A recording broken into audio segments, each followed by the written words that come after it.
ಅಪ್ಪಿ ಅಪ್ಪಿ ಸ್ವಲ್ಪ ಕೂತ್ ಬಿಟ್ಟಿನಿ, ಪೆನ್ನು ಮತ್ ಚಸ್ಮಾ ತಂದ್ಕೊಡಪ್ಪಿ. ಫ್ರೆಂಡ್ಸ್, ನಾವು ಲೈಫಲ್ಲಿ ಎಲ್ಲದಕ್ಕೂ ರಿಯಾಕ್ಟ್ ಮಾಡ್ತಾ ಹೋಗ್ತೀವಿ.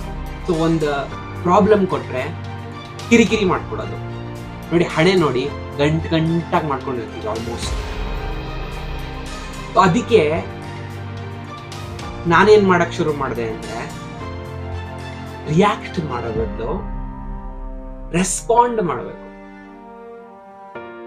ಸೊ ಯಾರೇ ಏನಾದ್ರೂ ನಿಮ್ಗೆ ಕೋಪ ಬರೋ ವಿಷಯ ಹೇಳಿದ್ರೆ ನೀವು ಅದಕ್ಕೆ ಸ್ವಲ್ಪ ಥಿಂಕ್ ಮಾಡ್ಬಿಟ್ಟು ರೆಸ್ಪಾನ್ಸ್ ಕೊಡಿ.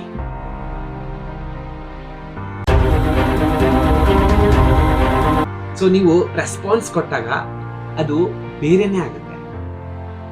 ಲೇ ಮಂಗನ ಮಗನ, 3 ಹೊತ್ತು ಫೋನ್ನಾಗ ಕೂತಿರ್ತೀಯಲ್ಲ, ನಾಚಿಕೆ ಬರಲ್ಲ? ಹೌದು, ನಮ್ಮ ಅಪ್ಪನೂ ಆಮೇಲೆ ನಮ್ಮ ಅಜ್ಜನೂ. ಏನಂದಿ? ಏನಂದಿಲ್ಲ, ಮಂಗನ ಮಗನ